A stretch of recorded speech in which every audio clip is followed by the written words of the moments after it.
Welcome to the last coffee chat of 2025, and it is uh, November, November 5th, 2025. I was in the shower this morning when I was hit by inspiration on what to talk about, so this presentation's a little bit rough, but let's talk about military files.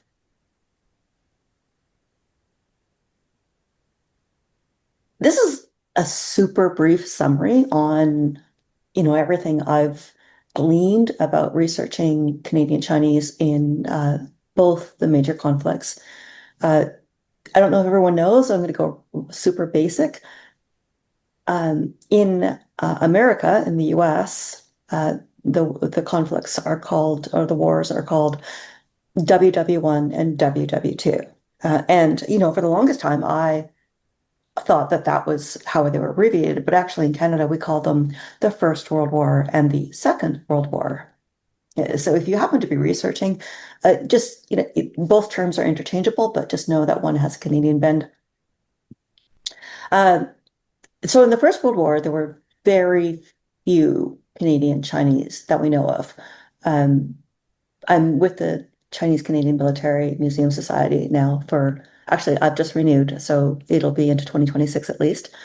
And we have this long-going debate about how many were there, and very few is the advice that I give. Honestly, I think it's something like six, maybe. Debbie Lee Jiang has researched this extensively, and as far as I can recall, it's like six, but it's under 10 anyway. It's not hundreds for sure. For sure, we know of. Anyway, I'm not going to go too far into that. They were called the Canadian Expeditionary Forces, and all World War I files are online at Library and Archives Canada. Now, there's not much on there, really. It's the attestation paper, but still, it's good detail. Also, with the First World War, were the Chinese Labor Corps. Now, they were not Canadian. Canada's claim to fame is really that they were kind of smuggled across the country in locked rail cars. But actually, there is a record. So I'm going to surprise you with this one because it surprised me. Uh, I believe the CLC records are at Kew in London. Uh, Otherwise, when you're researching Canadian Chinese in the First World War, kind of look for events adjacent, right? And what I research are things like victory bonds or war bonds that were purchased by the community because that was how the community could show allegiance while their citizenship was under question.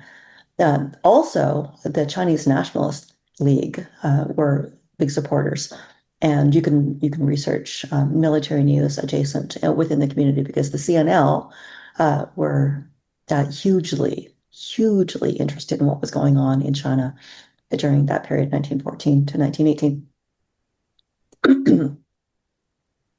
So for the Second World War, hang on.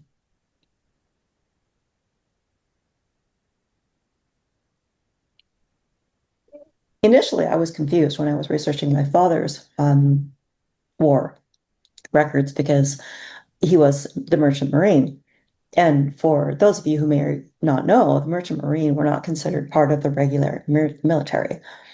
As a result of not being the regular military, LAC, Library and Archives Canada, does not have any records for the Merchant Marines.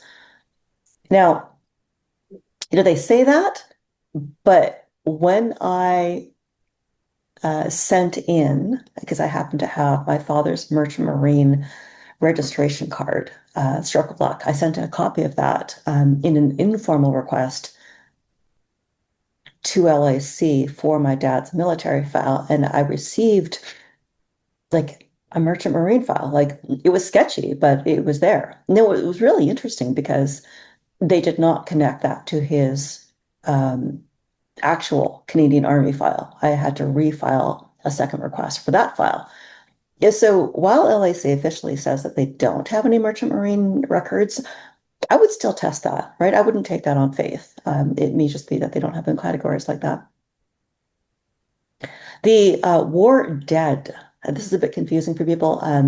The military files at LAC are categorized under privacy. In other words, if they survived the war, and the war dead. Very few Canadian Chinese died during the war, so they would not be online. But if you have any military for the Canadian military, Canadian Army, and they died during the war for any reason, that file will be online at LAC. Okay, so uh, also at Ancestry, which has it in their collections. Now, it used to be that you could get a Second World War military file through LAC through an informal paper request. And that was when you wrote in, you filled in the forms, you sent away. You can actually, I I don't know if you can still do that, but I noticed this morning at LAC, all the information for sending in an informal paper request has pretty much disappeared off the website. And and so now it's by formal request for access to information and privacy. We're going to go into that in this talk. Notice that when we're talking about the Canadian Chinese in World War II, we we have a difference in the men. As far as I know, it was all men who served in Force 136. Force 136, remember, was Special Operations Executive under Churchill. So the process for that was that Canadian Chinese who managed to enlist and were called up for the Second World War were handpicked by the SOE, and so it's like it's two different types of files there. You want your Canadian Army file through ATIP at LAC, and then you want the file through Q. So there are some hints within the Canadian Army file that your person served overseas, but really the more detailed files are through Q. And then let's not forget the other ways the community supported the Second World War. There are war bonds, as I mentioned, for the First World War.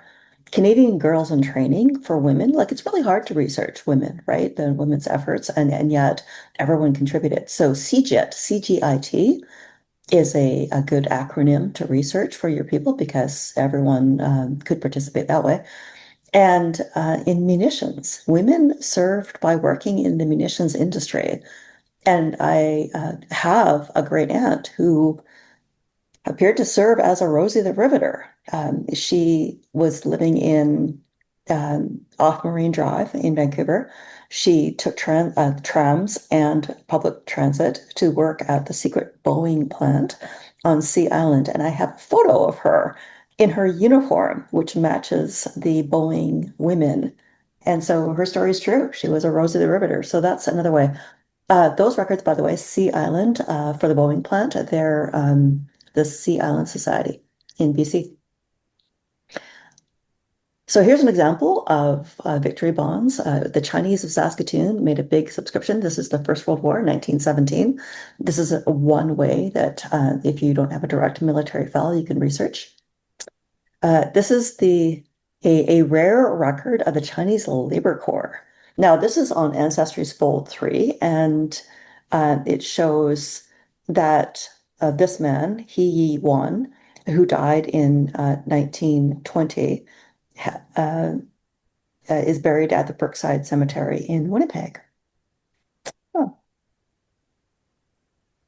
So I haven't had a time to research this particular gentleman in the Canadian Labor Corps, Chinese Labor Corps, but just to find any record of them in Canada is pretty rare. So don't forget Fold 3. So this is the Second World War dead that I mentioned before at LAC. Remember, if you're a Canadian person who served in the military, died in the Second World War, you can find their files here in this database at Library and Archives Canada. This is quite an upgrade from the previous collection search where you just kind of punched in their name. Oh, and advance my slides here without Hello?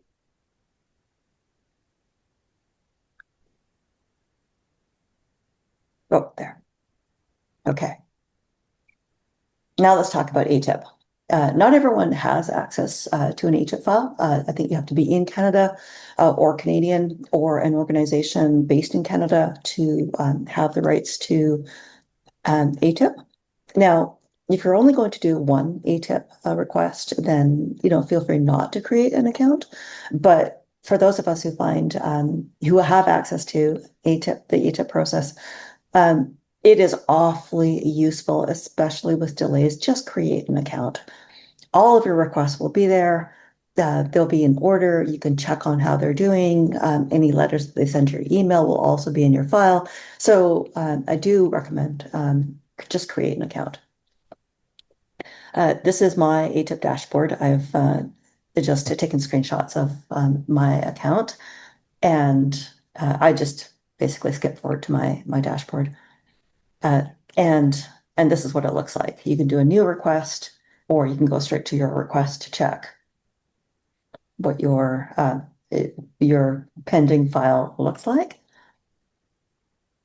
This is the file that I will be demonstrating. So this is a re-request. And again, when we're requesting files for military, you know, I didn't know everything I needed to know the first couple of times around, which was super frustrating because in the informal request process, I think it took over a year for my dad's file to come back, and I thought that was egregious. And then later during COVID, when everybody was home and filing informal requests for their families or, whoever they were researching Second World War files, it was common to hear people talk about 4-year delays, 4 years. And and so, things got lost. You'd long since forgotten, that you'd requested anything. There was really nobody to write back and ask, how's it going? It was a black hole. You filed off your paper request and it was a black hole. So what I actually did was I had filed three informal requests for my dad. Remember, I mentioned earlier, one for the Merchant Marine, the second for his Canadian Army, one for my Uncle Dick's request. And at the time, again, not knowing what I was doing, it said, would you like the genealogy pack? And I thought, oh, do I? I'm a genealogist. That sounds like what I want. Yes. So I said, yes. The answer is no, you do not. Never mind what it says. The genealogy pack is a select number of records. They go through and they pick out the records that they think that you're going to want. And I advise you, as researchers, you never want someone else to edit your records for you. So what I did is I went back in last year and I re-requested the entire file. And this time I said, not the genealogy pack. And so this is the information I got. So they do need to have been deceased over 20 years. This is the title. You need to provide their military service number. There are too many similar names in military files when you're requesting it.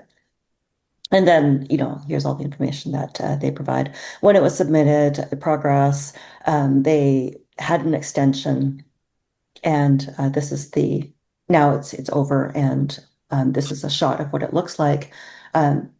If you forget where you filed it or you put it on your computer somewhere, you can go back into your ATIP dashboard and download it again.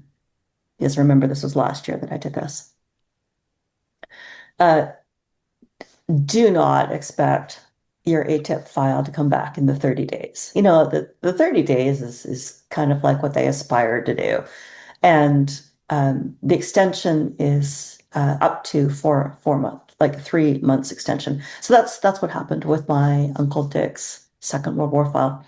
I filed it on October 21st, 2024. I got an extension letter almost a month later saying that they were requiring the full extension. It says they need more time to process your file. We're taking an extension. Here's the legal language around it. And the total allowable then is 120 days. And they took 113 days to come back for my file. Okay, so now I'm going to stop sharing this. I'm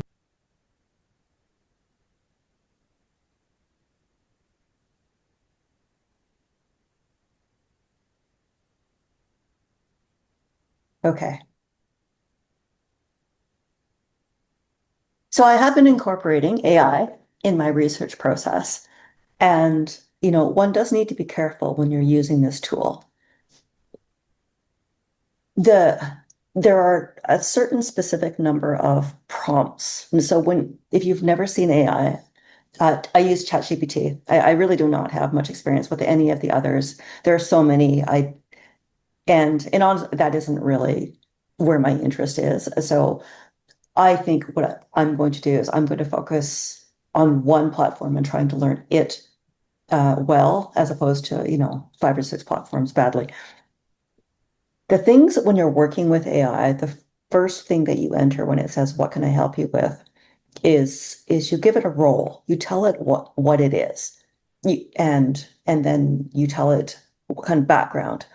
And then in a summary, it's like you're giving a super smart but wayward assistant instructions. And when I was putting this PowerPoint or coffee chat together, some questions came up for me, and I thought it would be a really good way to demonstrate how I use AI in exploring some of these research questions. So in ChatGPT, I wrote this in like an hour ago. You are a professional researcher of Canadian military. Your research specialty is the Canadian Chinese soldiers. You're looking into the number of total Chinese who served in the First and Second World War for Canada and the Allies. So there's the intro. That's the paragraph. I'm saying I'm giving it a role, I'm giving it some background and context, and then I start explaining what I want. So then I wrote, based on credible, verifiable sources, estimate the number of Chinese who served in the Allies in World War I.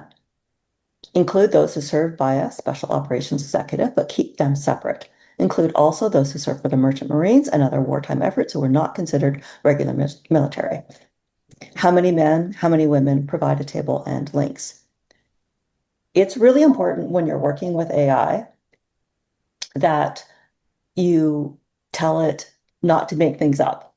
And that's the sentence based on credible, verifiable sources. Okay, so then providing a table and links, you're telling it what you want the output to look like. So then I keep going in terms of context.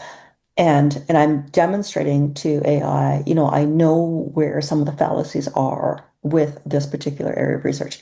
So given that records are not separated by race and that the vast majority of Canadians who served with the CEF were white Caucasians, estimate the number of Chinese who served.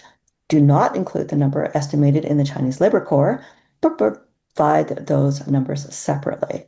If quoting from an estimate, be clear the source was an estimate. Online, right, as we know on the web, there are all kinds of things written about Chinese, but not all of them are credible. And so you're telling AI uh, not to look at those things. And you're giving it parameters. You're saying, we know that there are weaknesses in the data that is out there. So that's given the records are not separated by race. So then um, I really like the panel of experts idea. So you're telling AI in your question, which is called a prompt, to argue against the reasons that it provides. So to be as accurate as possible, provide arguments against the reasons you provide. Imagine your response will be judged by a panel of experts in history, military history, university, and veterans. What would they say about your response? And so I typed it in, and ChatGPT took about half a minute to respond, which is quite long, which means um, it is searching, it's comparing, it's compiling data, and then it gives me this answer. So an often cited figure for Chinese Canadians who served in the Canadian forces is 600. This is cited by Veterans Affairs Canada and other Canadian sources, and it provides the links. Force 136, it says Chinese recruits are seconded from Canadian and other Commonwealth countries.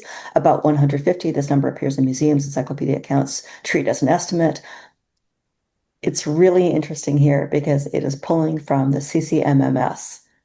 And as a member of the CCMMS, I know where that data comes from. Like in the society, we are doing our best to provide accurate information. And so it's interesting that this feeds into AI as a source to be quoted from.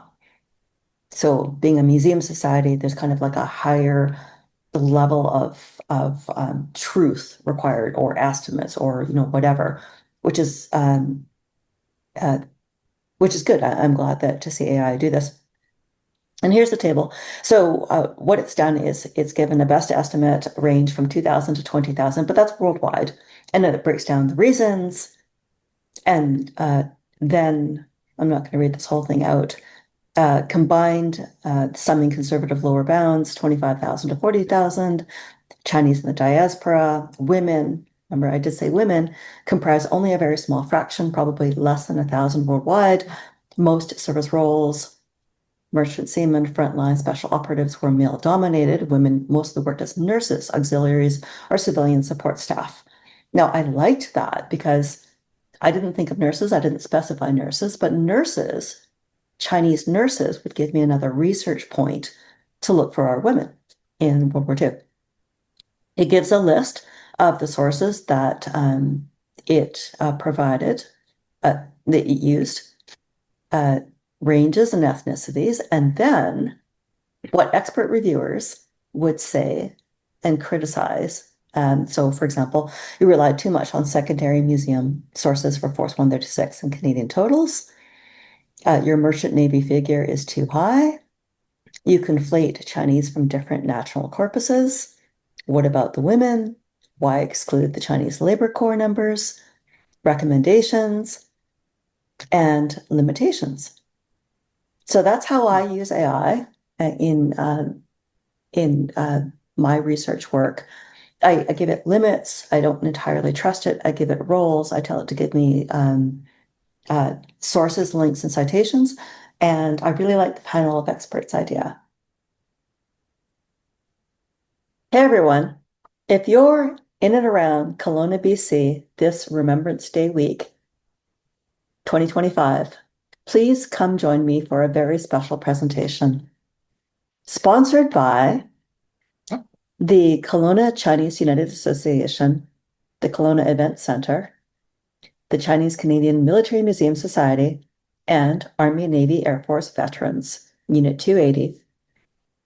Me, Linda, will be presenting a brand new talk entitled Commando Bay and the Ministry of Ungentlemanly Warfare, How Okanagan Changed the World. The story is as wide as the world, where an intrepid band of 13 Canadian Chinese found themselves at the center of the fight for civil rights. Not only would these men go on to complete intense paratrooper training and be posted at secret locations around the world, but they would go on to lead the fight for civil rights. My talk will look at the actual events of what was then called Operation Oblivion and how they were the key drivers in Canada's changing its mind and calling up Chinese to serve in World War II, and thus hastening the resumption of civil rights post-war. So that's me, Linda Yeo, the Kelowna Event Center, 6 p.m. Now, you do need to register. Have a look on Google. It should be on Eventbrite. There's a limited number of tickets. So please come join me and say hi when you're there. All right. See you there. Bye.